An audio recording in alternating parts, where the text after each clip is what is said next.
Hello and welcome to our new Wilkins Southworth video. I'm Chris Wilkins. At Wilkins Southworth, we always explore the problem to ensure that you get the most proactive and best tax advice.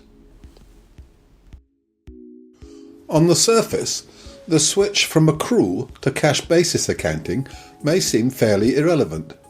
Some may see it as a positive move. It's only when you begin to look below the surface that the potential challenges emerge. Those previously using an accrual basis before the 2024-25 tax year may need to provide additional information to facilitate the switch to cash basis accounting. Before we look at this change in more detail, it's essential to recognise that cash basis accounting has been an option for the self-employed, sole traders and unlimited partnership members since 2013. But accrual basis accounting was the default before the 2024-25 tax year. However, previously, only businesses with total receipts below £150,000 were able to elect to use the cash basis. Background: cash basis versus accrual basis. The primary difference between cash basis and the accrual basis accounting is simple. Cash basis accounting recognises income when received and expenses when paid. Accrual basis accounting recognises income when it is earned and expenses when they are incurred, regardless of the payment status. Generally, accrual basis accounting tends to be more complex and certain costs can be split between different accounting periods. However, many argue that the accrual system provides a fuller financial picture than the cash-based approach. HMRC's mandate for cash basis accounting. Effective April 2024, self-employed individuals, sole traders and unlimited partnership members will default to the cash basis accounting system.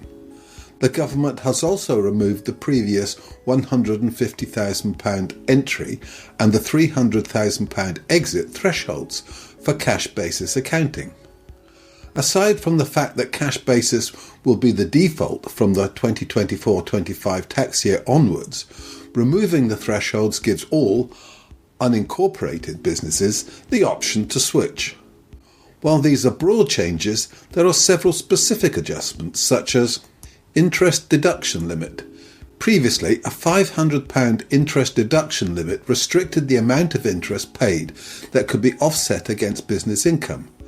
This now aligns the ability to deduct all interest paid with traditional accounting. Loss relief restrictions.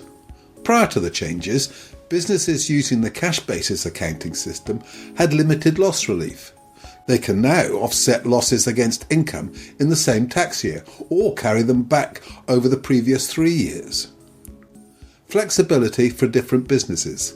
The removal of the thresholds now gives those owning multiple businesses the option to choose cash or accrual basis for individual businesses. Financial implications of switching to a cash basis. In theory, switching to cash-based accounting could significantly reduce immediate tax liabilities. If, for example, a business earned £50,000 but only £30,000 was received by the end of the tax year, under the default system the £30,000 received in the accounting period would count towards tax that year, with the additional £20,000 deferred. There are other issues to consider which are not so favourable, including transition adjustments to prevent double taxation, adjustments to avoid double deduction of income/expenses, treatment of capital allowances which are not all deductible on a cash basis.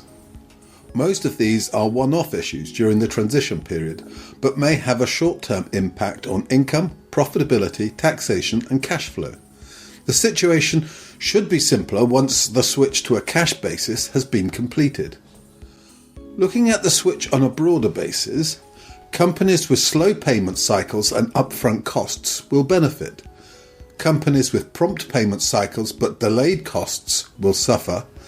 Information will relate to the tax year, which may be different to the business financial year.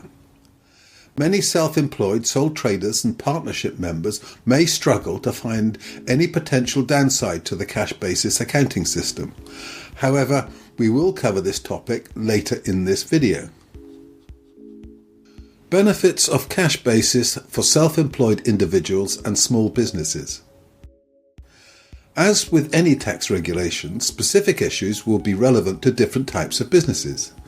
In general, the benefits of cash basis accounting for the self-employed and businesses are as follows.